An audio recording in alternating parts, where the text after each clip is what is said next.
a very warm welcome to another live session on the Facebook page of India Tourism Kolkata, the regional office of the Ministry of Tourism, Government of India.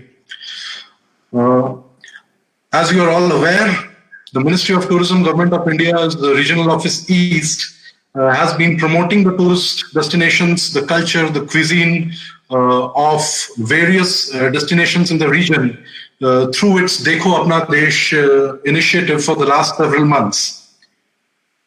Today we have tried to curate a very different experience for you. Today we plan to take you through the various heritage properties, the heritage of West Bengal, more particularly the southern part of West Bengal.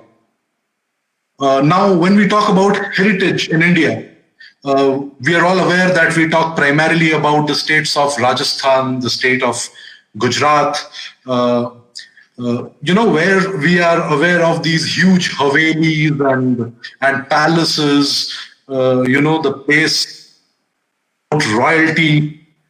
But how many of us actually figure West Bengal to be a place that is second to none in terms of royalty, in terms of legacy, in terms of heritage? Now, on our journey today, we will take you to the bygone era of the heritage of South Bengal, where we will be taking you to 8 different properties, 8 different heritages that is going to talk to you about the days of the Raj, of the Jamindars, of the royalty, of the legacy of the state. Some of the places that we will cover today will include the Bari Koti of Azimganj, which is in the Murshidabad district, which used to be a very old Zamindar Bari of the state. We will take you through the palace of Qasim Bazar. We will take you through the Rajbari in Bawali, which is close to the capital city of Kolkata. We will take you to what we call a Nil Kuti, or the Indigo Kotis during the days of the Raj at Balakhana, which is a heritage homestay.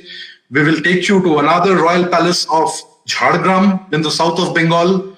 We will introduce you to the Danish culture that has existed in the Danish the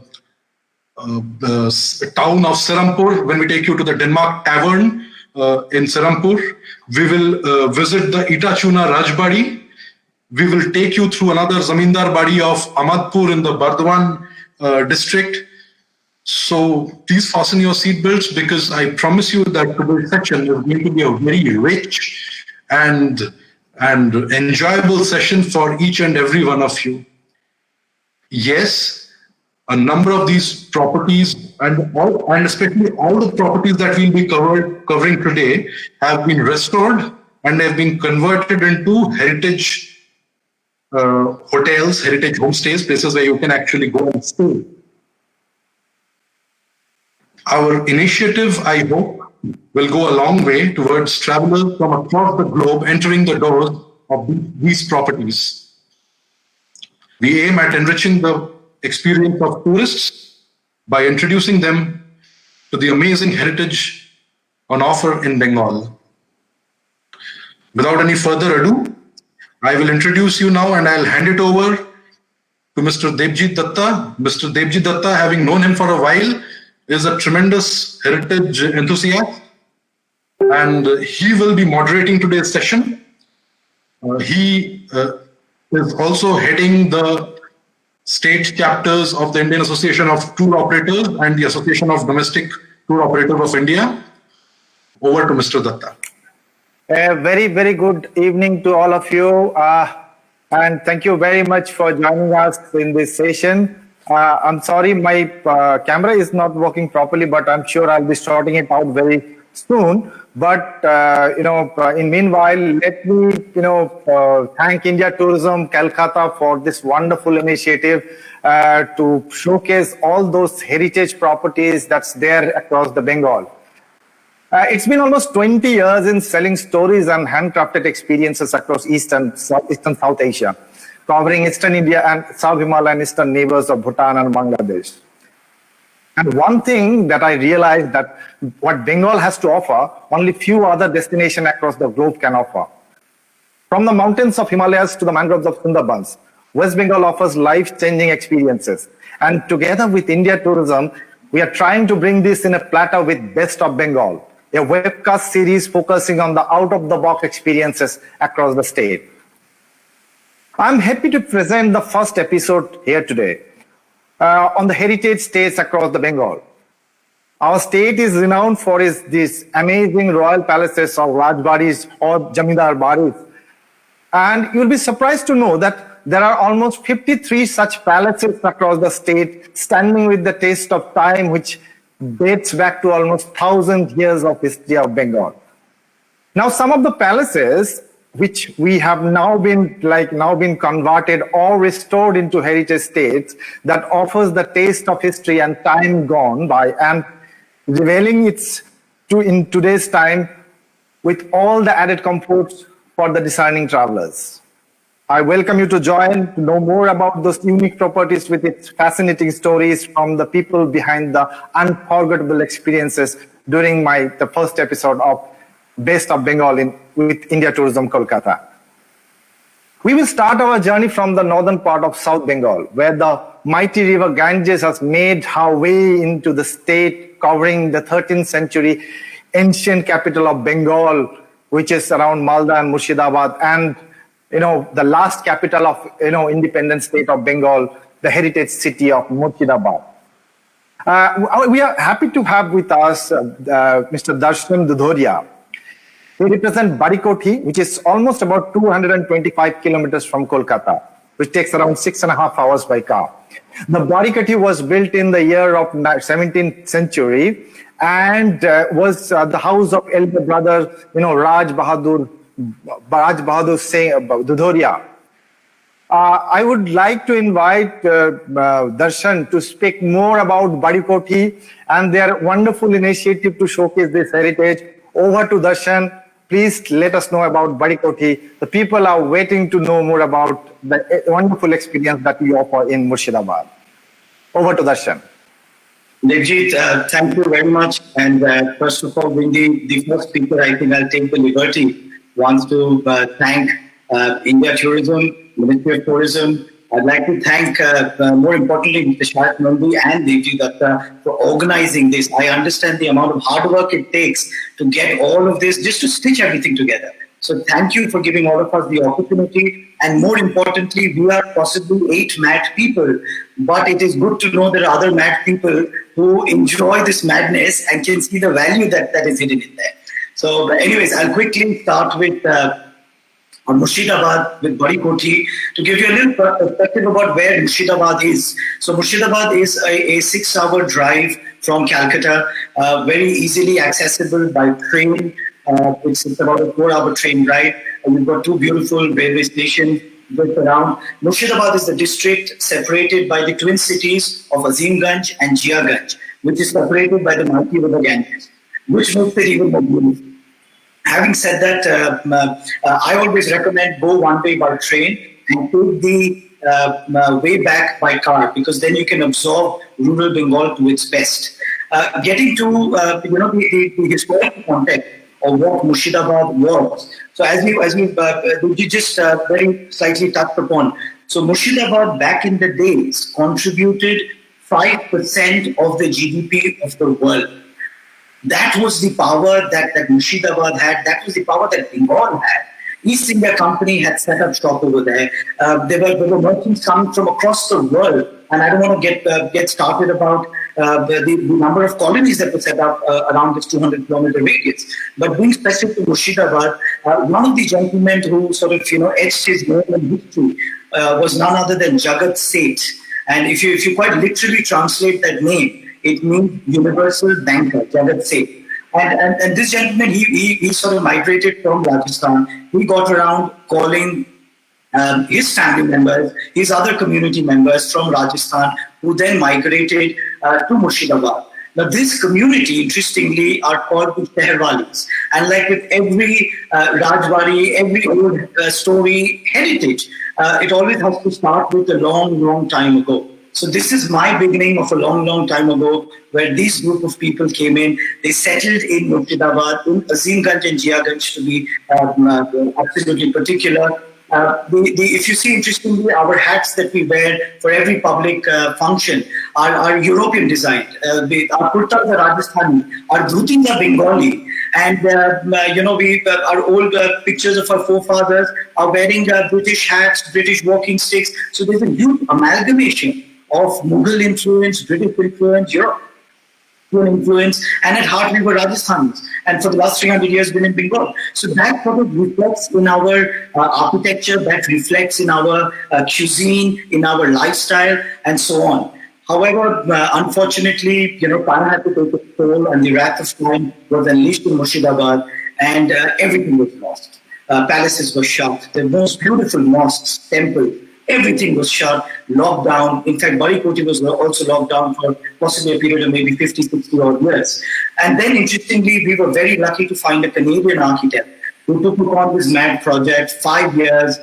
We went ahead in this magical restoration project, and I'm very proud to share that we possibly, it's one of the most unique exercises of restoration, where we've used only the local labor. We've used every element of it has been steeped into history with wall conversations and so on and so forth. But in the interest of that, I'm going to quickly just jump forward from the restoration story, and that itself is a 1 hour chat altogether. To give you a little perspective, if you see the architecture also, you see Roman pillars, you see Greek pillars, you see black and white British marbles, and you have this whole Rajasthani feel about it. And that is the quintessential Sheherwali palace that you will see, and no one in the world but the twin cities of Azimganj and Jiaganj. So we finally restored Bari as a unique landmark of Murshidabad, as the first heritage hotel of its kind in the region. We've got 15 suites that we started with, and along with that, we sort of have different areas, functional areas, and pictures of which you will see further. This is a central courtyard that you see. It got featured in National Restoration. This used to be the house of 500 bats when we took over the project. Anyway, moving forward, we had interesting story over here, and a quick one I'd like to share is the houses in this region are measured in angun. So no one says how big is your house, 10,000 square feet. They say 8 angun, 10 angun. So this was used to be, it should be cultural and social opulence of the region at that point in time. So this is our Gaddi Ghar, which you see is fully Rajasthani in its architectural and design form, and overlooking the European Greek pillars in the background. So moving forward from there, what is important for us is, this again is our London chalk, as we call it, which sort of symbolizes the British influence in the region at that point in time. Quickly to give you an experience, we are slightly short on time, so I'll quickly jump onto experiences also. Bari Koti, when we started this entire thing, our sole motive was to be able to offer an experience where the guest at the end of it can just say one word: how authentic. And that's been our dream. We don't need to import anything. We've got too much in Bengal. We've got just too much. It just has to be presented the right way and the real way. And that's what we're the most proud of. In fact, from day one, all our sort of motto has been that we don't sell rooms, we create experiences. And as a large part of it, a lot of people come and say, hey, we want bed breakfast, one-night stays. We do not offer that. Everything for us is a part of an experience. This is one of our heritage suites that we have. We've got 3 different categories. This is one of our middle category suites that we have. And this is a Maharaja suite. Everything that you see, this got Chunchurki work, which is quintessential for the time of Bengal. The arches that you see, everything was recycled. Everything that was falling apart was taken interiors. It's a passion project for us, and that sort of oozes out in everything that you see. Quickly, telling you about our experiences also. We've now curated high-level experiences, tea on Ganges. We've got the most beautiful sunset experience. Our food, the pictures that you see, the previous picture that you just saw was our main restaurants, which is called Zareen Mahal, and Zareen means gold in Urdu, and this is where we celebrate the richness of our food. This picture that you see is called Naubat Khana, which is a name we derived from a local building, and we wanted the name to live within the walls of Bari. This is where we enjoy the Mughal influence in our food. So every restaurant has dedicated menus around the Sheherwali theme, and everything is storytelling based. And that's what makes Bari an experience of a lifetime more than anything, because you not only go deep into the Sheherwali culture, you go deep into the social fabric of Bengal and how it evolved over the last 300 years. We have beautiful storytelling sessions of Robert Clive, of Shirajudollah, all of that stitched together with a beautiful cultural performance. So every experience that we have, every evening we have different performances. The picture that you see over here is a Fakiri performance, and this particular group is one of the most exciting group, which is just I think about 40-50 odd kilometers away from Bari. And our guests, this group that you see is a very interesting French group. They absolutely loved every bit of it, and that for us is the experience that we offer. And lastly, because again we are absolutely short on time, is for us our core value is around community building. We take this picture that you see is in fact on the ghats. We are situated on the banks of River Ganga, and from there you have your early morning breakfast. Is the most enjoyable experience. Coming back to my core value and my last point, every person involved in our project are from the local community, and that for us is the biggest sort of value add that we can do, because we realize without building the ecosystem and restoring the ecosystem of the erstwhile Murshidabad, we'll be nowhere. So Devjit, I think I ran over 30 seconds of my limit, and you asked me to be extremely punctual. Thank you again, and this is what Bari is to you. I would love for all of you to one day visit and experience this firsthand. Devjit, sorry, you'll have to unmute yourself. That was really amazing, Darshan. Thank you very much for that amazing story. I have a question for you. What was actually the motivation behind opening your doors to the tourists? Because I have a lot of people staying in your property, and they came back with a wonderful, feedback about the experiences and the hospitality that you offer. What was the motivation, Darshan? Devjit, to be very honest with you, I was standing there with my father. We were seeing the crumbling walls. We were called because one of the floors had collapsed, and we just stood there. And I just recently had my first daughter, and I just looked on the side and I told my father, Baba, she's never going to see what the family used to be. Everything's going to get lost. And that was the humble dream with which we just started doing patchwork to save the building. And before we know, I think I will be leaving behind a massive responsibility for the future generations to take forward.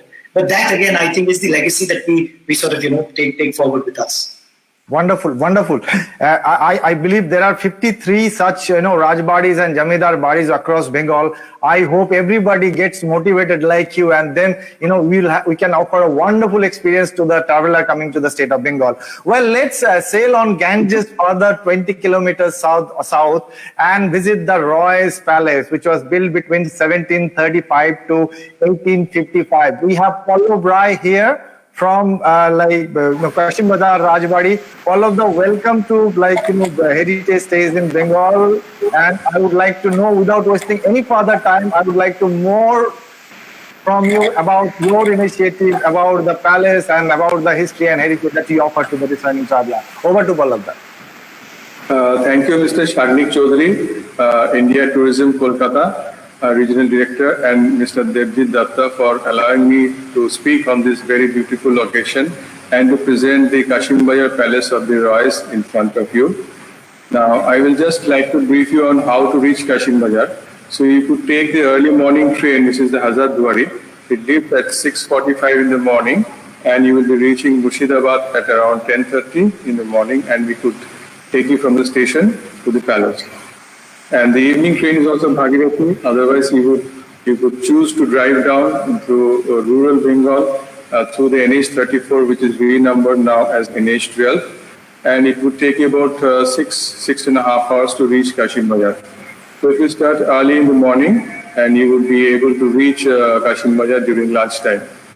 And the nearest airport is, of course, Damdam Airport. Now, I would like to tell you very briefly about the history of the Kashim Bazar city and also our family history. Now, Kashim Bazar used to be a riverine port, and before 1757, before the Battle of Polashi, so all the people from Europe, like the Dutch, the Armenian, the French, the British, they used to sail their ships for the purpose of business. And Kashim Bazar was the port of Bengal, Bihar, and Odisha. And the Nawab of Bengal used to govern from Murshidabad, which was the Masnad or his seat of power. And the exports that were done from the Kashim Bazar port was mostly like silk, like spices, indigo, ivory, bell metal, and so on and so forth. And Murshidabad was very rich financially and economically because of these exports and imports. Around 1730s, our forefather, the Ajodhya Ram Roy, he migrated to Kashim Bazar and set up his house for the want of business. And this went on for several generations and the family was successful. But sometimes during 1780, when the British started ruling our country, they changed the flow of the river Ganges and Kashim Bazar port was shifted elsewhere. And thereafter the city lost its importance and its economic stability. At that point of time, our ancestor, he took up the business of Jamindari, and in subsequent generations, in recognition of the benevolent works carried by our families towards the subjects, the British government awarded the title of Raja to our family. It was a personal recognition, not a hereditary title, and so that is how it went. But after the independence of our country, so because of economic reasons, my grandfather Raja Kamaranjan Roy, he had to shift to Kolkata for his livelihood, and the beautiful palace remained closed for many, many years. And almost 60 years, some portions were closed, and we used to go there once in a while during the pujas. And thereafter, after a long period of 30 years of restoration and reconstruction and rebuilding the house, now today we are able to present this beautiful palace once again before the public. So that is in a nutshell the history of our family and the history of the Kashim Bazar Palace. So now the palace has around 8 rooms for the guests to stay. They are mostly like state suites and state rooms. They have all been redone and refurbished in traditional antique furniture with the traditional interiors, and guests can share a lifetime experience over there for staying. There is also a 60-cover restaurant which serves traditional cuisine to guests who are staying there, and also it offers experiences to the outsiders, whosoever they want to come and have their lunch or dinner. From this place, we also organize tours and travels for the in-house guests, and we have a complete holiday solution that is organized by the Royal Bus, and we have guests traveling from Kolkata to Kashim Bazar by our own palace vehicle, and we carry them from Kolkata, and it includes night stays in beautifully appointed rooms, and then with meals, and also for sightseeing of the Kashim Bazar city, of Murshidabad city, of Azimganj. We cross over by the beautiful river by our cars, so that is also a very nice experience for guests. And then it is followed by cultural programs in the evenings, and so on and so forth. Among the other facilities that the palace offers is a museum. There's a mini museum within the palace. In fact, the Kashim Bazar Palace itself is a tourist destination in Murshidabad. So people are escorted by guides and they are taken around to see the palace. The palace is not a single building. The construction has started sometime around 1730, and the last major construction was completed sometime around 1940s. So there are several set of buildings which have been built by different generations over the periods. And some are very old, almost 300 years old. Some are dated from 1850 to 1860s. And the last one is around 1940, where the first floor was built, where we stay. So in short, the palace has always been our family residence. And till today, it is our family home.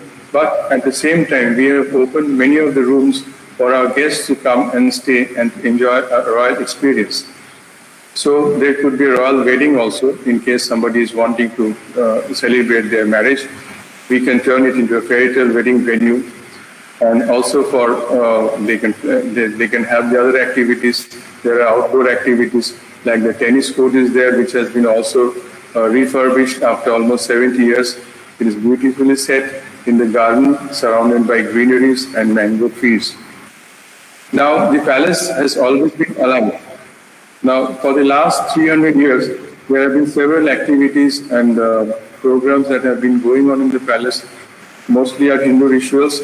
It starts with Saraswati Puja, then it is Annapurna Puja, then Rath Jatra, the straight Jatra and the return one with Rath Melas, and Sripat Puja, Durga Puja, and during the pujas, a lot of people, they come and participate. There is a huge enthusiasm among the tourists who come and visit us from all over the country.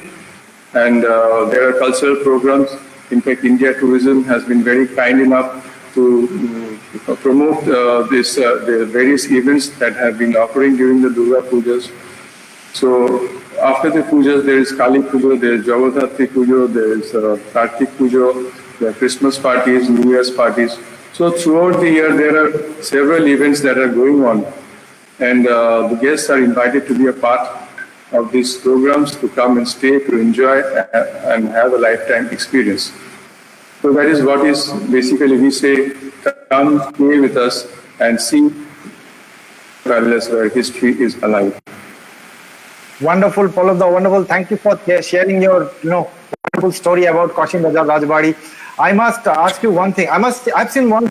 Everybody is wearing wonderful traditional attire, which is really really good, really beautiful. Thank you, Deji. Thank you for your compliments. Your background is amazing, I must say. I must ask you one thing. Do you really stay there quite often, or stay in Calcutta? In my childhood days, of course, because of my schooling and education, we always stayed in Kolkata. And the reason to go to Kashin Bazaar was only for the Durga Pujas, where we used to go and stay there for 4 or 5 days. And sometimes during the summer vacations. But then that time there was no electricity, there was no running water. It was a different world. It was like staying in a medieval castle about 200 years ago. But nowadays, almost 3 times in a month, we go and stay there. It's always been our family home. So we are very happy. And as my grandfather used to say, wherever you are and whatever you do not forget Kashin Bazaar, because that is your family home. Wonderful. Thank you, Paulabda. Thank you very much. Well, viewers, that's really getting very interesting. Let's travel further south, 150 kilometers, to explore a wonderful, French architecture. It's called Balakhana, Maheshganj.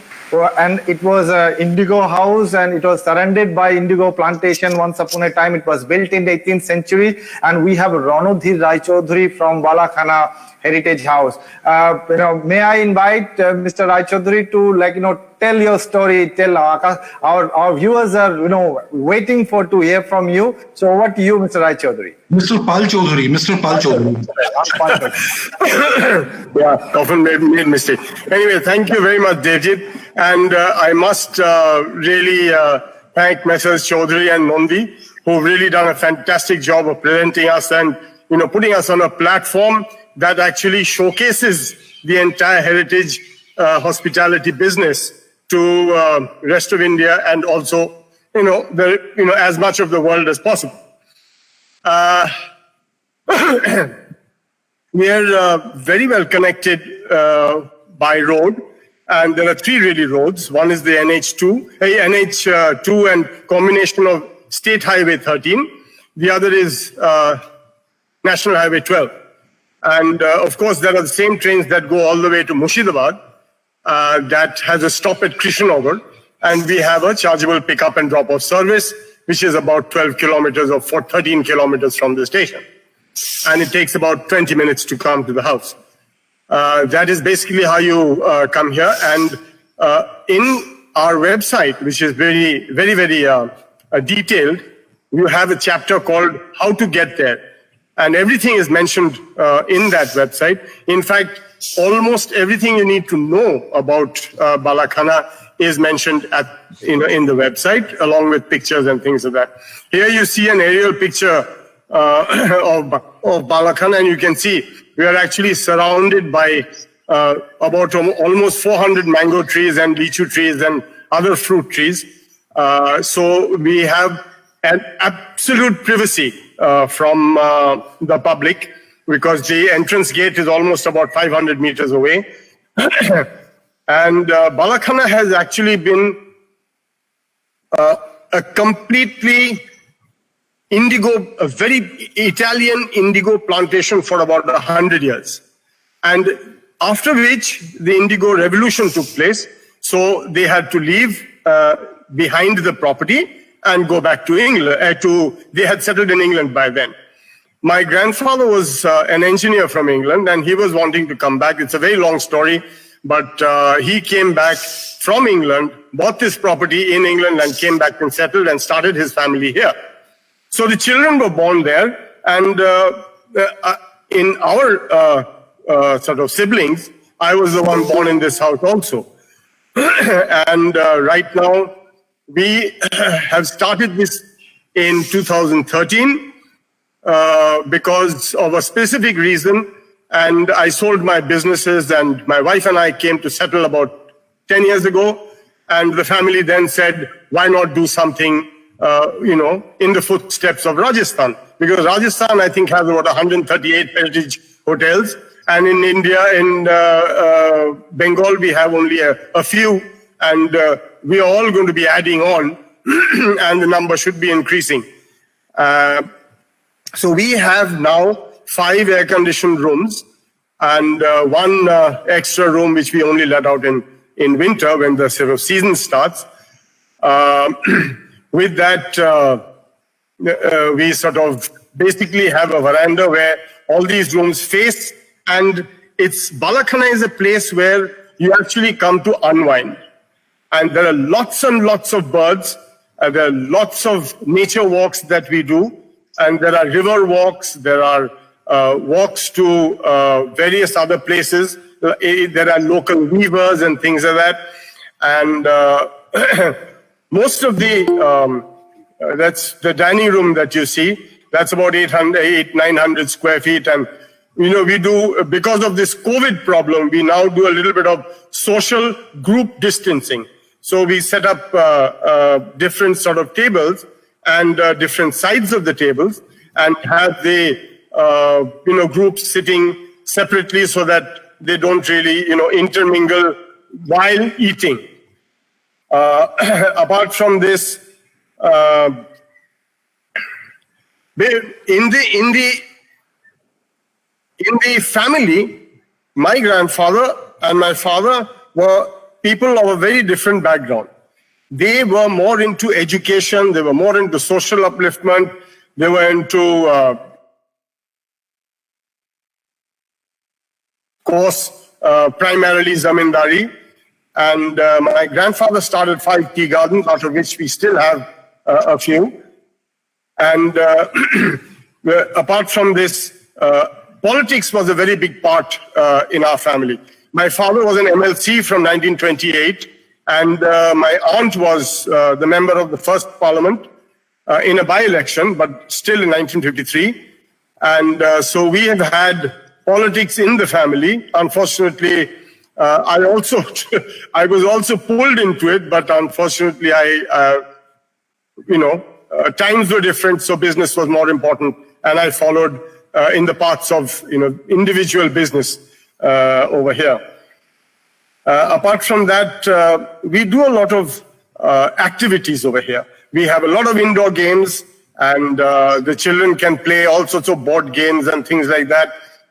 In the evening, we spend time on the veranda, telling stories about the past for people who want to really know about the history, about the indigo, about indigo culture, indigo manufacture, etc. And to be frank, I even have indigo plants here, the Indigofera tinctoria, which actually was the largest of the producing indigo plants in the world.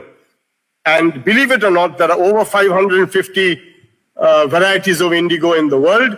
Indigofera tinctoria grew best in Joshore and Nodia areas. So this is a very big part of our history, and we spend time with that. My wife and I, she's Gujarati, and I must say she bakes cakes and things like that very well. And so we do a little bit of, a cuisine which is mixed between a Bengali and a Gujarati. And also we do a proper continental spread so that, people who are interested in the continental type of food also get to enjoy that. I would suggest the ideal time spent in Balakhana would be 2 nights and 3 days. And you have lots of temples. You have the family Gopal temple. You have Mayapur behind us. And of course, a very, very, a very important Horihor temple, which belongs to the Rajbari of Nodia. And it's half Vishnu and half Shiv. And there are only 2 such deities in India. One is in Shivkashi and one is over here. So it's a very, very important temple to the Hindus. It has a very nice story behind it, but I'm not going to go into that detail now. Apart from that, I think it's a place where you can just come, put your legs up and enjoy yourself and get looked after by a mixture, or let's say cocktail, as one person said, of Gujarati and Bengali husband and wife. Thank you, Mr. Pal Chaudhary. One very interesting, information about Pal Chaudhary family. This is a proper 100% homestay, and Mr. and Mrs. Pal Chaudhary, they welcome the guests personally, and they be there with them in all activities, including dining and everything. Is it right, Mr. Pal Chaudhary? Absolutely, absolutely. That's wonderful. That's really wonderful. And we have people, they are coming from different, country, different state, and they really like and enjoy this kind of experiences. Well, without taking further time, because we have very limited time here, and we have a lot of speakers waiting, we will further, go 53 kilometers to the district of Bardhaman, and where we have the heritage homestay of Chaudharies, the Chaudhary Jamindar Bari. I will tell you my first experience in Ahmadpur. When I first went there for this inspection of properties, I realized, I felt like I went back 100 years. Not only the palace, the Jamindar Bari, but the surroundings, the people, the buildings all across that village, it is just amazing. So, without taking further time, Shiladitya Chaudhary, I would like to invite him to come and speak more about Ahmadpur, speak more about the heritage homestay. Over to you, Shiladitya. Hello and namaskar. This is Shiladitya Chaudhary from Ahmadpur Chaudhary Bari. I would like to first say thank you to India Tourism for this wonderful opportunity. Mr. Chaudhary, Mr. Sagnik Chaudhary, Mr. Shayak Nondi, and Devjit, of course. Thank you so much. I would just like to tell you and welcome you to Ahmadpur in a way that Ahmadpur is very easily accessible from Kolkata as well as any other major point. It is very well connected with a 4-lane highway as well as the feeder roads which take you back to the village. They are in wonderful condition throughout the year. The driving time between Kolkata and Ahmadpur is about 1 hour and 45 minutes. And there are several trains available, including local trains, which travel at a very quick frequency from Howrah. It is on the main line. It takes you about 1 hour and 50 minutes to 1 hour and 55 minutes at most. Memari happens to be the nearest railhead, and our property is 4 kilometers from Memari. Now, to tell you a little bit about Ahmadpur, Ahmadpur is simply like any other Bengal village until you enter it. It is absolutely sleepy with paddy fields and palm trees and coconut trees and farmlands all through. But the moment you enter Ahmadpur, you are first struck by the beauty of the old terracotta temples which dot our place. Those exquisite temples with their wonderful, some are crumbling, some in a very bad state of disrepair, belonging to many people in the villages, not only our family. Then you actually get into the Radha Madhavji temple, from where you head to the Chaudhary Pada, from where our houses start. Actually, the history of our ancestors can be dated back to almost about 900 AD. One of our ancestors was the court poet of Maharaja Lakshman Sen of the Gaud dynasty. He was a contemporary of Jayadev, the famous poet Jayadev. He was a contemporary. He was called Dohi Sen. And as time went by, our families shifted from Gaud to Malda, Murshidabad. First, the origins apparently, as per the family documents or puthis that we call, are there, that we apparently originated from a place called Trihatta in Bengal. And then the family moved to Gaud, from Gaud to Malda, Murshidabad. And from Malda, Murshidabad, an ancestor got a special farman from the Mughal governor as with the Jamindaris allotted in Burdwan and Hooghly districts. So our association with the village of Ahmadpur goes back to almost the beginning of the 17th century. In fact, the house that we have there is slightly different from the normal Zamindari mansions that we talk about, because it was still there with a little bit of Mughal influence, wherein you had different places for places of worship scattered all over. Then came the Baitak Khana. Then came the house where the males of the family used to stay. And then came the Ondur Mahal, which was the house for the ladies, the women. So what we have done is we have opened up a homestay there, and in the Ondur Mahal part of the property. It is a private estate, which is about 500 plus acres. It is surrounded by lush greenery, several water bodies and lakes. And we have a fair share of our run-ins with the past family anecdotes and stories. That is, in spite of being landlords and zamindars, our families and sisters had apparently refused the title of Raja and Maharaja on 2 occasions. And we were always at loggerheads with the British. As a result, our acceptance during the permanent settlement itself was a story. I mean, it will take a lot of time. I can't really narrate it here. So there have been several occasions, and there have been lots of tips with the British, but thankfully some of our ancestors were also of the legal profession. And they always got shelter under the law and somehow managed to evade prosecution by the British, so to say. Now, talking about Ahmadpur, I mean, we have some lovely experiences what we can give for Ahmadpur. For our guests, we can really offer some lovely experiences in terms of old traditional temples. We have got family temples. We have got spread all over the village, right from Radhakrishnan temple to Shiva temples. There are about 12 Shiva temples. Then we have a huge temple dedicated to the goddess Kali.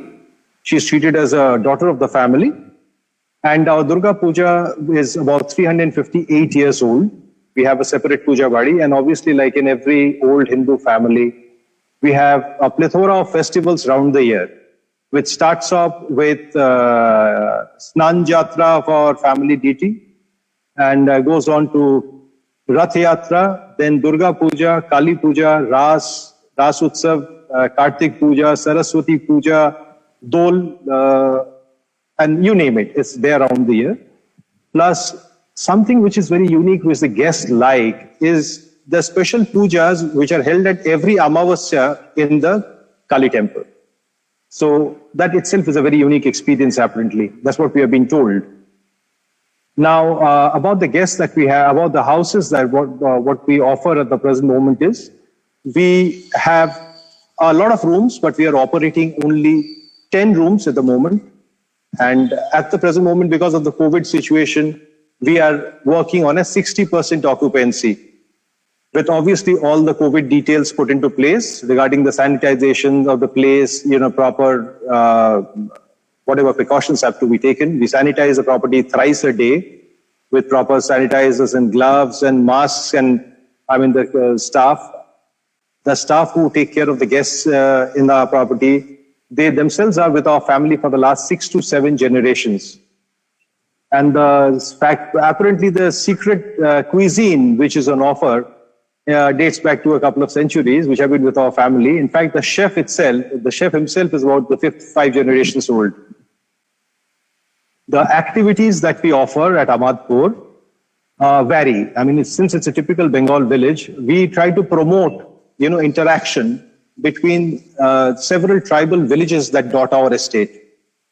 We like the guests to, interact with them, come back to the roots, have the city kids indulge in village sports, something which they're totally unaware of these days, thanks to the digital world that we live in, as well as the cuisine, as well as, we encourage mango tourism during the summer months, wherein we have, people will have guides take you all over through our mango orchards, because apparently our ancestors were connoisseurs of mangoes, and we have huge mango orchards wherein trees have been brought over from all over India.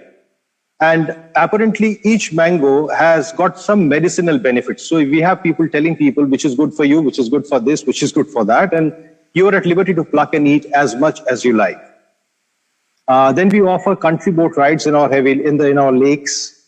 We have bicycle rides where we insist that people park their cars and only board it when they're on their way back home and travel the village. Either they walk through the village, we organize village walks, or we ask them to, cycle around and take a look.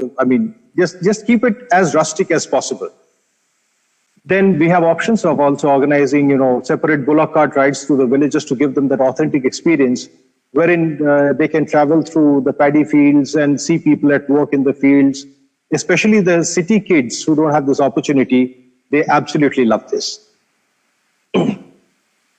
Now, regarding the experiences that we have, what we offer is, we offer fishing, we offer boating, we offer cycling, we have a host of other indoor games in the property. And another very interesting thing is that we offer tribal archery competitions which can be organized for the guests, in which the guests themselves can participate with traditional bows and arrows.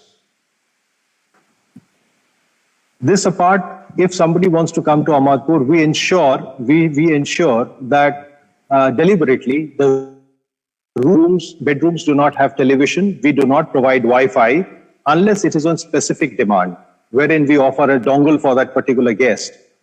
This is because we want our guests to go around and be one with nature for a change before they come back to the city, back to their air-conditioned and, sanitized atmosphere and habitat.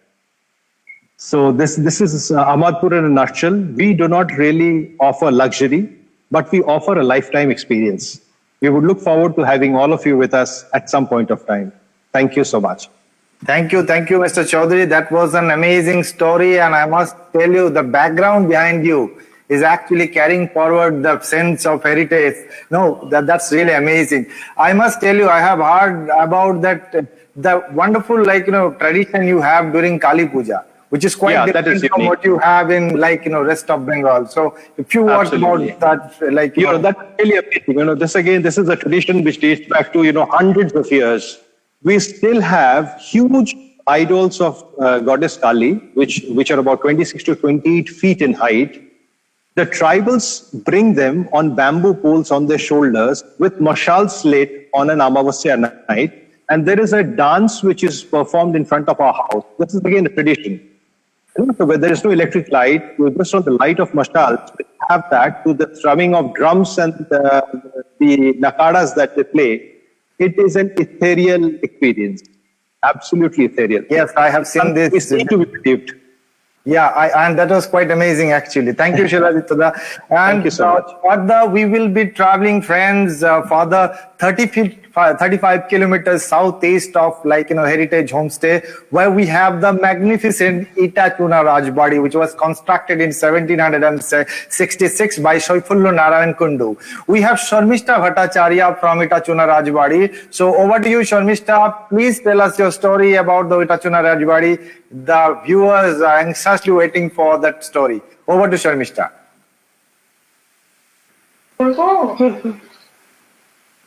Sharmishta, can we hear us? Namaskar, Shubha Namaskar. Shandha. Yes, Shubha Shandha. First of all, I would like to apologize to Mr. Dhruva Kundu as he is not well. Yes. So that is why I am here today. And one very big thing is that 8 years back, I joined as a partner with him, and today I am a part of his family only here. Let me take you back to the time it started. We all know about this famous saying, Parajurolo Borgiello Deshe. And the Borgis really came. Bengal between 1741-51. Bhaskar Pandit, who with his team of soldiers invaded the village Borgidanga, which is now Hooghly district. Few of them stayed back and assimilated with Bengal Samaj, became Kundus. That was 13 generations back. Itachuna, which is adjacent village of Borgidanga, they have constructed a Jew temple, which is of Lord Krishna, of Vaishnava philosophy on Shakto, who is a worshipper. Borgis was interesting and most probably another segment of history. Was established in 1766. Life in and around started evolving during this time. Important to note that Bijoy Narayan Kundu, four generations back, became very successful successor, and he developed the entire area, education, health, infrastructure, etc. That because of the Land Acquisition Act in 70s, all its glory. In the late 90s, Kundu, upon his return from United States, was heartbroken to see the state of affairs of his childhood home. It was very passionately, yet arduous and painstakingly started to restore the property. And here we are today. The process is still ongoing. It is just 90 kilometers away from the city. So it can be reached both by train and by road. The drive is amazing with lush greenery and the rural Bengal. You can go by train, local train also, it takes the same time, around 2 hours, and from the station it is just 5 minutes. Through either you can take a Toto.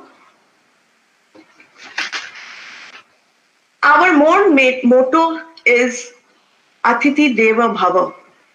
It is always a pleasure to warmly welcome our guests as a part of our family. Guests with seasonal drink, even with batasha and lebur sharbat in the summers.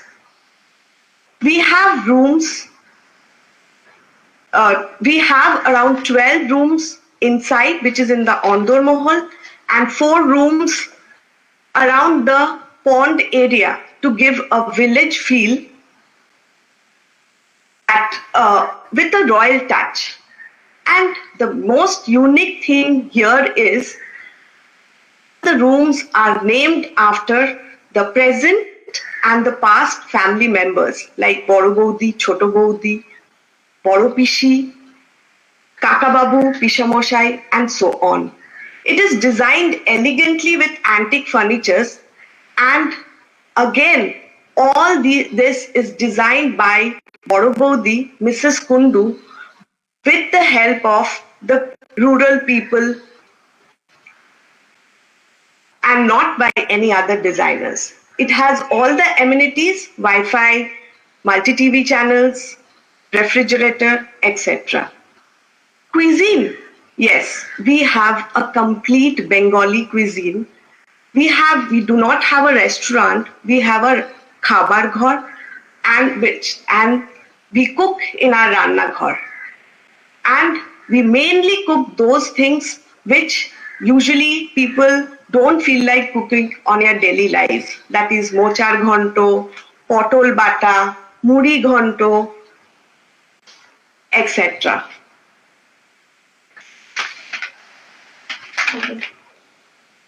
COVID is we all know what is happening now. So we are taking measures, we are doing sanitization, and we just started 20 days back with just 20% occupancy. Self-driven cars, surfaces are cleaned properly, and disinfectants, masks, etc. We are giving a gap of 72 hours from one booking of a particular room. We indulge in family-oriented experiences, fishing, planting, etc. Food is very unique again because of the nachkhor that we have, and also the utensils which was at that point of time. Shondharati, that is of our Rajbari, which happens in the evening. The whole Rajbari is lit up during that time. With Kirtan, the Arati goes on for half an hour in the evening. Then comes the flute. We relax in the evening with live music, where this person from the village comes and plays flute for the guests. Also, in the morning when we get up with his music only. This is all we have. It's a very simple Rajbari which we offer. It's a homestay, and we are doing with the village people only. So that is it from my side. Thank you, Government of India, Ministry of Tourism, people who involved in bringing this initiatives. Thank you very much, Sharmishta. Thank you very much for this wonderful story. In fact, the picture of Itachuna itself looks gorgeous. Anybody look at the picture would feel like going and visiting. I think, Sharmishta, there are some wonderful terracotta temples around Itachuna Rajbari to explore, like Devipur and Pandua. Those are quite, interesting for the travelers. Yes, true. There are things to see around, like Pandua Minar, Hongsheshwari Mandir, which has a mosque with it. Then Mohanath, which is supposedly a replica of Dakshineshwar temple. And then there is Kalna, which is just 45 minutes away, which has 12 Shiv temples exactly out there. Yes, of course. Thank you, Sharmishta. Thank you. Well, friends, this is time to, go ahead and, go to travel to our next destination, which is 40 kilometers south of Itachuna Rajbari, and we will be visiting a place called the Little Europe in Bengal. And this is the Danish Tavern and Hotel. And I will before going to this property, let me tell you the importance of Little Europe in Bengal. Early 17th century, the Europeans started coming up with small outposts all across the river Ganges, mainly because of to trade jewelry, indigo, spices, and all these things, silk, for this. So this is first we have lot of European countries, the settlements which were there, which is very close to Calcutta. It has started with the Dutch, then Danish, then French in Chandanagar, and of course the British in Calcutta. So this is Danish, and perhaps this is a 235 years old restored property, which is called Denmark Tavern and Hotel, which is perhaps one of the oldest hotel in India. And now it is presently managed by the Park Group of Hotel, and we have Ranveer Bhandari, who is the general manager of Park Hotel Calcutta, and also he's looking after this Denmark Tavern. So over to you, Ranveer, to speak about this wonderful property and on the on the bank of River Ganges in Srirampur. Over to Ranveer. Mr. Pramod Bhandari. Sorry.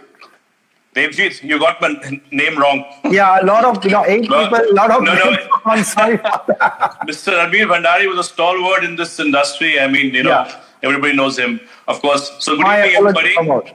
Yeah, good evening, everybody. I have been listening to these so much of heritage, so much of lineage. I'm at awe. And first and foremost, I must thank, India Tourism, Mr. Chaudhary, Mr. Nandi, and of course you, Devjit, for putting me in this august company. I think it's overwhelming for me to listen to such great history and lineages. So thank you first of all. Yeah, and yes, going to, first of all, let me begin by saying, how do we get to the Denmark Tavern? Of course, it's very close by. It's only 25 kilometers from the city of Calcutta. So it takes about hour 15 minutes on maximum. And that is the easiest way to go and the most popularly used route is that. However, if you are a little adventurous and if you want some little bit of local flavor in your journey towards the tavern, I think you could actually go down to the place called Barrackport. Take a local ferry, just 10 minutes across the ferry. You get a very, very local experience when you cross the river. So that's the other way you could go. And of course, if you want to indulge yourself or your loved one, and we at the park have a luxury yacht on the river here in Hooghly, you can always book that and have a completely different and mesmerizing sail down the river Hooghly, and it takes just about 40 minutes to get to Srirampur. So these are some of the ways to get to Srirampur, the Denmark Tavern. And so when you reach the Denmark Tavern, when you reach Srirampur, let me first give you a little history about the place, of course, like everybody has said. So the Denmark Tavern, as Devjit already mentioned, it was built about 235 years ago. And of course, it is situated right on the banks of the river Hooghly in Srirampur. And as history has it, that this was actually used by the Danes to keep their cannons and flagstaff. So that was the original purpose of this building. It has taken almost, I think, 2 years to restore the place to its old glory. And it was actually an initiative of the National Museum of Denmark, along with State Heritage Commission and the National Trust for Art and Culture Heritage, that's INTAC. And we at the Park Hotels are very delighted to be managing it at the present moment. So once you reach the Srirampur, you will be greeted by this, very minimalistic but a very pretty green-yellow two-storied structure. It's just there on the bank of the river. There's a small road and then the bank starts. The tavern actually has just about 6 rooms, and they are very, very tastefully appointed. The interiors, the furnitures are contemporary to that time, to that era. The rooms, of course, have all the premium and the luxurious amenities that any good hotel would have, like the safe, the mini bar, and the tea coffee makers and all that. all the rooms actually have a little seating area and a luxurious bedroom, and then a very, very spacious and comfortable bathrooms. And we also have a very interesting and a very well-appointed restaurant. It's just a 34-cover restaurant, and we do a multi-cuisine food there. The interesting part of the restaurant is that it has a little sit-out with a little garden there, and it's a great place in the evening or early morning. You can sit there and, sip a coffee and, of course, maybe have a Danish pastry with it. So that is and of course, at the hotel, we also have a small takeaway flurry shop. And all of you who are from Calcutta or who've been in Calcutta will know exactly what Flurries is, again, this legendary confectionery on Park Street. So we have a little takeaway there itself. And because the hotel is so small and we do a lot of personalized service there, you could actually, once you're there, plan the entire stay, what you want to do in and around that area with my hotel manager. And of course, you can plan your menu, your food, what you want to eat, some local producers, my chef can prepare for you. So it can be a very intimate and a cozy and personalized experience there. And while you are there, I must say that it is imperative that you sit in the balcony in the first floor early morning and watch the sunrise with a cup of coffee. It is mind-blowing. It is a super experience and it is really breathtaking. So this is something about the hotel itself. And while you are there, I would suggest that to our guests and people who are visiting Srirampur, that there are some very historic places you could visit. There is just 50 meters from the hotel, there is this old church, which is again over 200 years old. It's called the St. Paul's Church. And not to forget to mention Srirampur College, which is, I think, it was built in 1818 and is one of the oldest colleges, in India. And while you are there, if you want to do a little one-day outing, you could actually go to Chandannagar. That's the French colony, and it's about a half an hour drive from Srirampur. And you could actually go and see the famous church there. French church was built in 1884, and the French Museum is also there. So these are things we can do while you are there. And if you really don't want to step out, and if you want to just get a peaceful and absolutely quiet getaway, Denmark Tavern can be a great choice. About Denmark Tavern. So thank you, Devjit, for giving me this opportunity to speak on Denmark Tavern. Thank you, Pramod. Thank you for this wonderful insight. This is really amazing place to visit, especially the places around Srirampur, Rajbari, Chandannagar, all those settlement, European settlement. Little Europe is really an amazing, circuit to Calcutta. You can, go visit those colonial establishments and then stay in Denmark Tavern. I have a question, Pramod. Park Hotel is a very famous, renowned corporate hotel chain. What is your inspiration to promote or manage a property, a heritage property like this? I think it is. I think anybody would be very proud to be associated with something which has so much of history in it. You are doing luxury hotels, and of course, we do a lot of boutique hotels. Our entire concept of building hotels is slightly different than all the regular hotels. But being an associate with a heritage hotel, a hotel which is over 200 years old, I think it's great sense of pride for us to be managing it. And so size doesn't matter here at all, and where it is located doesn't matter. It's just that being able to be a part of this history and heritage itself is sufficient for us to be associated with the Denmark Tavern. Thank you, Pramod. Thank you, and I really appreciate and thank you for your initiative to promote Denmark Tavern. Well, friends. Thank you. Yeah, thank you.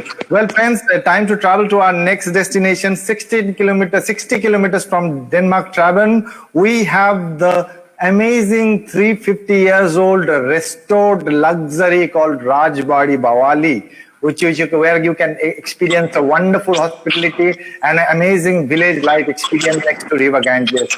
We have Mr. Ajay Rawla, a truly passionate hotelier who's actually converted this impossible to an amazing experience. Over to you, Ajay. We are keen on knowing your story about Rajbari Bawali. Over to you. Good evening, everybody. I hope everybody who's joined us is safe and their families are safe. These are strange times, and it's in these times that we all reach out to do things that are different. I think one of the things that is happening now is that we're all looking inwards in more ways than one. And one of the ways that we can look inwards is join this this wondrous travel path that India Tourism today has laid out for all of you to see. And I myself, as a hotelier, am so proud, as Pramod said, to be part of this august company. The Rajbari Bawali is about an hour out of the city in the general direction of Bajbaj or Thakurpukur, whichever way you want to come. So two great routes to come here. With the new flyover that has been built to Batanagar, it takes you about an hour from New Alipur to get to the Rajbari at Bawali. And pretty much the same if you come down Behala, Thakurpukur, and come down that way. So it's a stone's throw away. The most important thing when you're traveling is to feel secure, to feel comfortable that you're coming into a place that doesn't have wall-to-wall carpets, doesn't have air conditioning that is centralized, and has a lot of open spaces that you can enjoy. I stumbled upon the Rajbari, I'd say 12 years ago now, in 2008, on the 23rd of January. I remember the date so clearly. And I completely fell in love with it. I walked in through a small door and I was like Alice in Wonderland. It was so gorgeous. It was in a state of decay, but yet so beautiful. It took me 2 years to acquire and another 8 years to restore. This is our fourth year of operation. You'll see from the photographs that you're viewing that the architecture is completely out of the world, like all of the Jamindari homes in Bengal, actually. And I think a time has come for us in Bengal to now reclaim our rightful place for tourism. And I'm hoping that all of you who are here will support all these lovely homes that you've seen. We at the Rajbari, unlike a lot of the people I've heard speaking, I have no family history other than thinking that maybe at some point of time in one of my previous lifetimes, for those who believe in previous lifetimes, I may have been a part of this household. In what form or capacity, I don't know, but my bond with it is amazing. I'm a third generation Punjabi in Bengal, and I am what I call a Bongjabi. I bought this with two thoughts in my mind. The first, that I couldn't bear to see this lovely edifice crumble. And the second was I thought it would make a lovely Deshir Bari for me. But having bought it, I also realized that if I was to do the right thing by the Rajbari, it would be very important for me to open it and share it with the rest of the world, which we've done. And I'm happy to share with you that Condé Nast UK 2 years ago wrote us up as amongst the top 50 hidden destinations in the world, and we were the only one they picked in India. So we are right there in your backyard, an hour away. We are safe. We follow all the WHO norms that we need to follow to make sure that when you arrive here, you feel comfortable, you don't feel stressed about anything to do with COVID, and you can actually take a welcome break once you get here. The question now is, how do we spoil you? How do we look after you? And how do we take care of you once you're here? The Rajbari is a 30-room estate on 4 acres with 2 ponds, has plenty of dining spaces, has great rooms, 4-poster beds that go back, the Mohorkhari beds that are so legendary of Bengal. Everybody, I think, at some point of time wants to have a Bengali bed. And we have plenty of them for you to come and see, enjoy. Our rooms have actually got marble that comes from a mine in Italy that's called Calcutta. I never knew that till I started my restoration process that was there. And some of my Italian friends were actually surprised when I said that to them. And then when they think about it, they said, you're right, there are cave mines in Italy called Calcutta, and that's where the marble in Calcutta used to come from. We have tried, and I think to a great extent succeeded, in building what we think is a very authentic Zamindari experience in Bengal.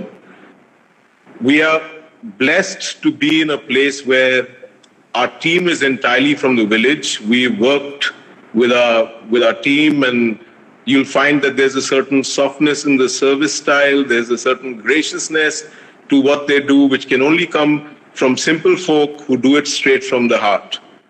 We've got what you're looking at right now is the Thakur Dalan, and is a private dining room that seats 12 people and has a lounge with it.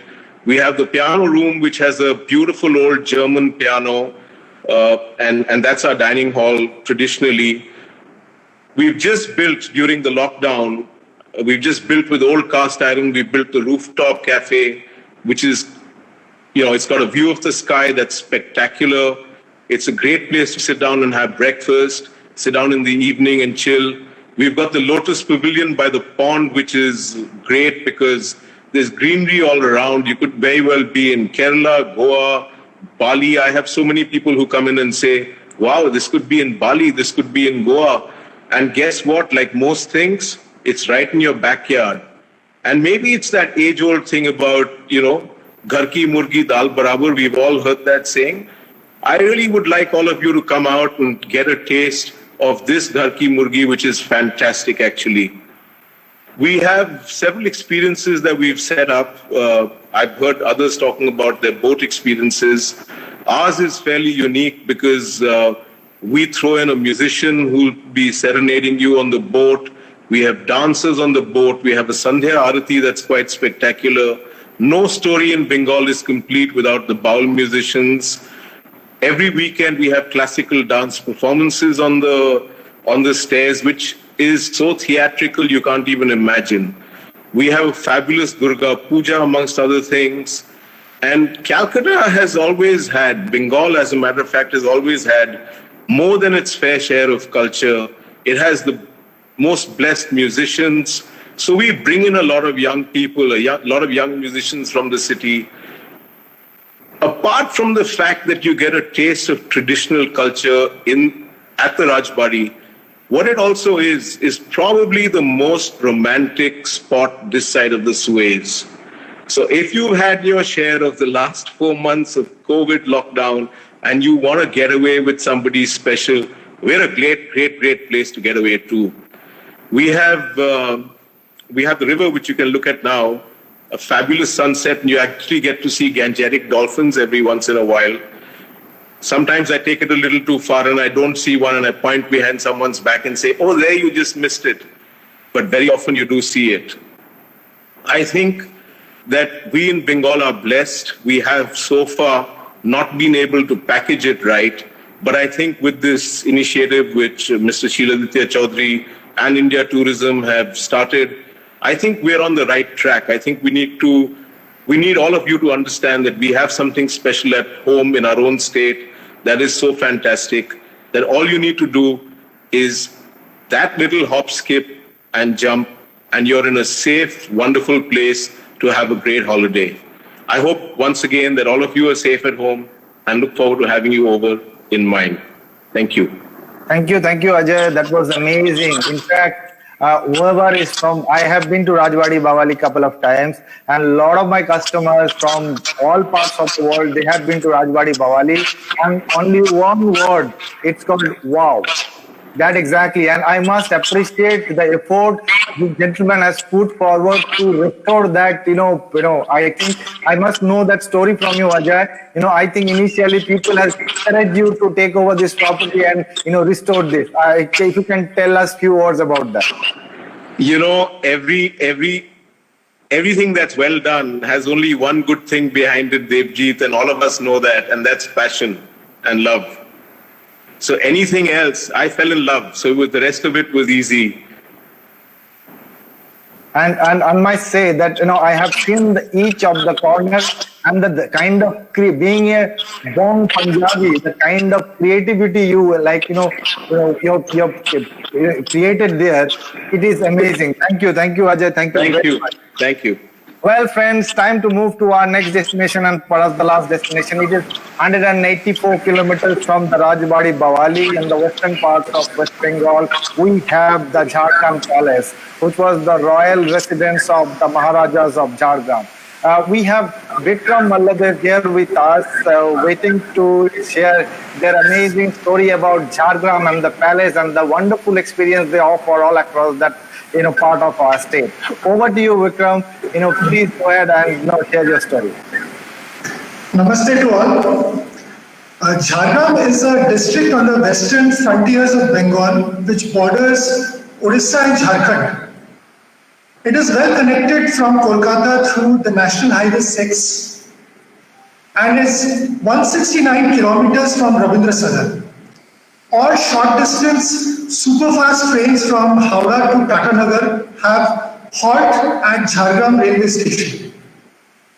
As you know, Jharkhand has a royal past.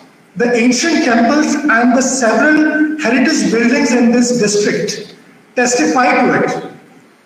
This area was once resided over by the Munda and Santhal tribes in the past and ruled by a king from the Mal dynasty. Like my ancestors migrated to Bengal all the way from Rajasthan with the Rajput military and cavalry to set up the ruling at this place in the 16th century by conquering this area from the Mal Raja. Since then, about 18 generations have passed. In order to commemorate this victory, they adopted the Upadhi of Malladev, which was given by the local Praja, and it became a part of the name and style of a family. The capital of the kingdom was named Jhargram, which means a village that is surrounded by evergreen forests. The palace, which you can see, is one of the finest examples of Indo-Saracenic architecture around Calcutta, which was built by my great-grandfather, Raja Bahadur Sir Narsingh Malladev. There is also an old palace within the estate, which is more of a terracotta fort. The new palace was constructed in 1921 following European architecture. After the new palace which was constructed, Raja Narsingh Malladev felt the need of a guest house where he would house and entertain his British guests. So in 1922, an outhouse was made in European style. You can see the picture of the interiors of this guest house. The outhouse is also known as the Palace Guest House and has the most aesthetic rooms. There is a very old piano and a gramophone set there. The rooms have housed dignitaries like the British Governor of Bengal and later the Prime Minister of India, Morarji Desai, and of lately, Madam Chief Minister Mamata Banerjee had visited this place and resided over at the Palace Guest House. And moving towards the hospitality part, our family resides on this property, and about 10 rooms on the ground floor have been converted into a heritage hotel, which is managed by us, having all modern amenities. We have a dining room here. We basically cater to local farm to table and locally produced agricultural products are expected at every dining occasion. We have our own organic farm in around the campus of this palace. Menu items native to this area along with traditional Bengali food are prepared by the traditional Thakurs, are served in the dining room. You can see this hill over there, which is called Gurasini Hill. Jharkhand is basically a destination of nature and also a destination of film tourism. You can have a trek to this Gurasini Hill and have a visit to the local Ketki Falls, the Khandarini Lake and Laljal Caves along with the Ghagra River Rock. If you want a healthy mix of heritage, tradition, and culture, Jhargram is probably the best destination you can have in and around Kolkata. Many of the Bengali films and many of the box office hit Tollywood films have been shot in Jhargram. So I would suggest to you all that visit Jhargram. It is a mesmerizing place. It is a healthy place. That's all from my side. Thank you, Vikram. That was an amazing story, actually. And many people who has not visited, Jhargram, they will be certainly be interested to visit the destination. I have a question for you, like from that family, what challenges you actually find to make it touristic, your palace, welcoming tourists and having tourists there. What are the challenges you think to promote a property like that? See, the basic challenge is that Jhargram is quite, it's on the western frontiers of Bengal, which borders Odisha and Jharkhand. So basically, the culture of Jhargram is not very much Bengali. It is basically a mixture of, a lot of Odia and Jharkhandi culture out here. So it is basically a tribal infested area. And my family has been there since the last 500 years. So we have a base in Calcutta, but that my family is into politics. Like my great-grandfather, Raja Narsingh Maladev, he was the first member of parliament from this place, and my grandfather served as a minister during his time, and my father is also a politician, senior politician here. So basically the thing is that we have made all efforts to keep our heritage intact.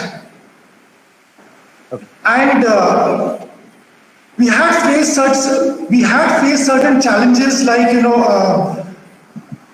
like probably there was a time when Jhargram became a very disturbed place due to the Lalgarh movement. But we thank the West Bengal government and government of India to again promote Jhargram. And with the help of the government, we are promoting our property to this place. And nevertheless, we are experiencing a lot of flow in inbound tourism also. A lot of tourists from Calcutta, a lot of tourists from other states also, the nearby states of tourists from Bhopal and even Bihar, and a handful of foreign tourists are also visiting our property. Thank you, Vikram. That's really great.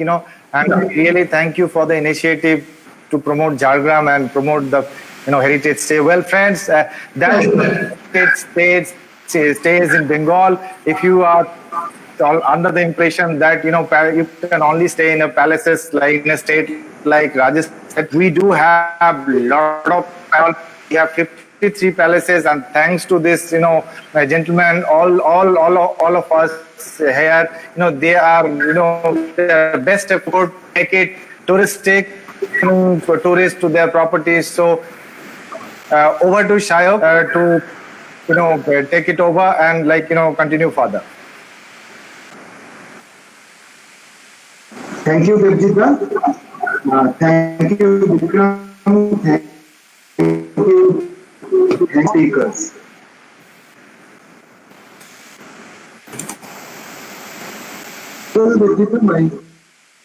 No, it's not visible. You have to turn on your... Turn on the camera.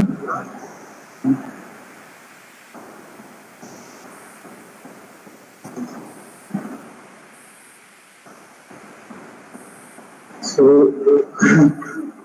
without further ado, the voice is recognizable, that's all.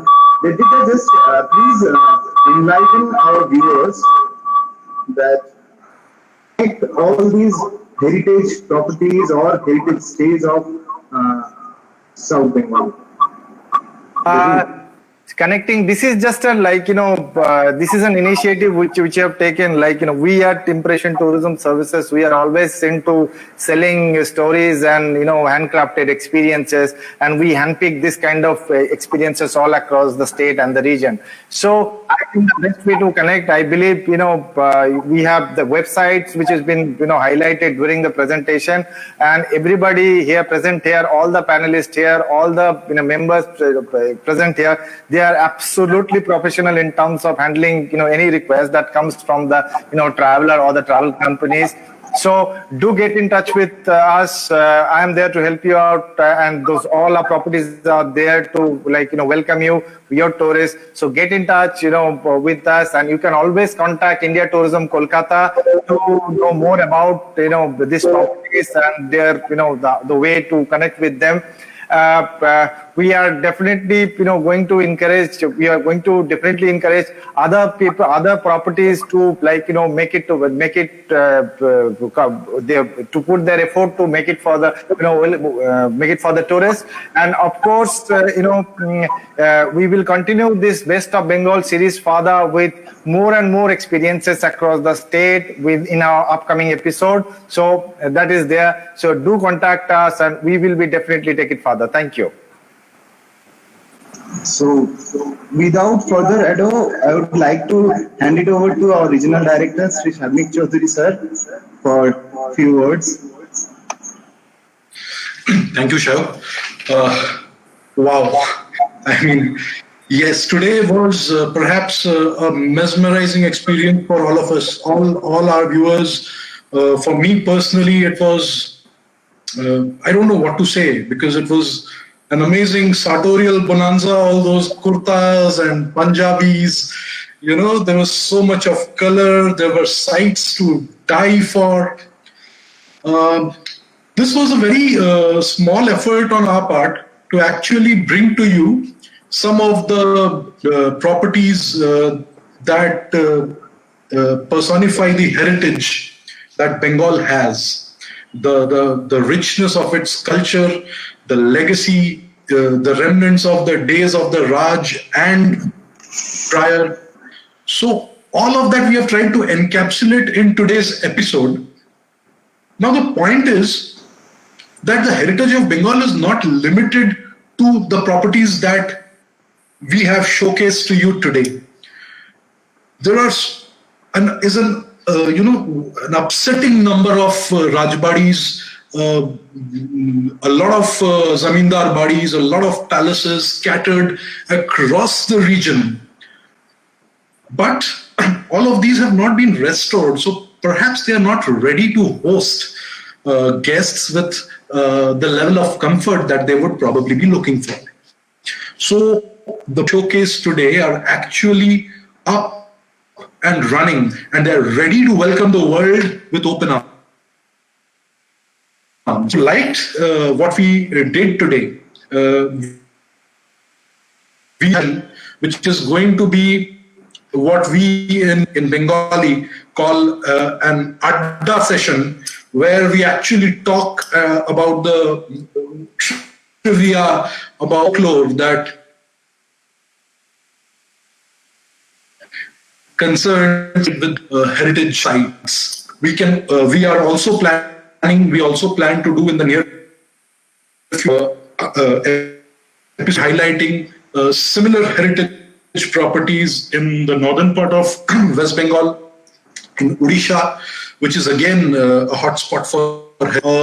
If you have noticed, we have curated a heritage trail for us. If you traverse this length of 350 odd kilometers, maybe 400 kilometers, you can cover 8 of these amazing heritage properties. That is going to give you a real glimpse into what the heritage of Bengal was.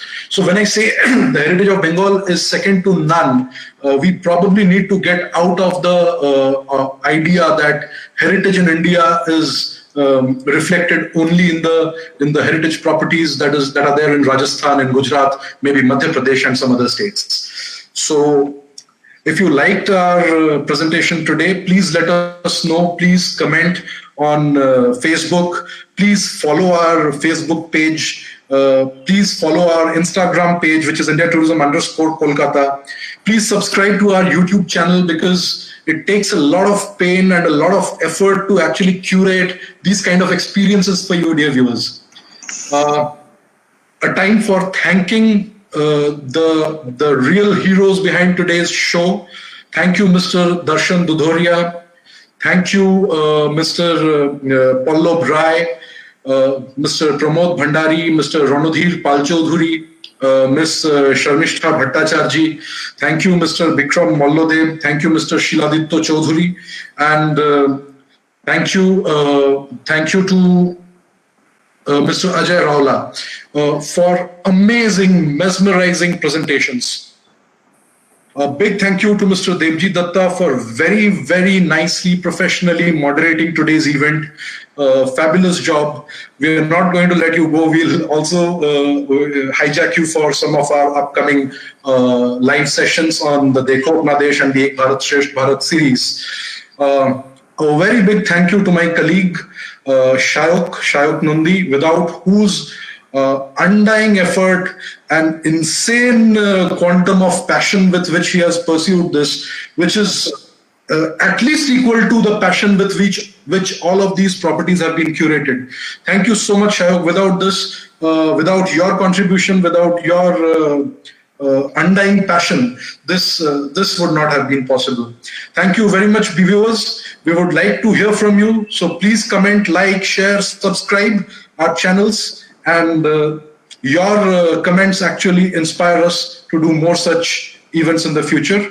Thank you very much. Stay safe, stay healthy. Jai Hind. Thank you. Thank you, India Tourism, for this initiative, and we look forward to take it further. Thank you, Devjit. Jai Hind. Jai Hind.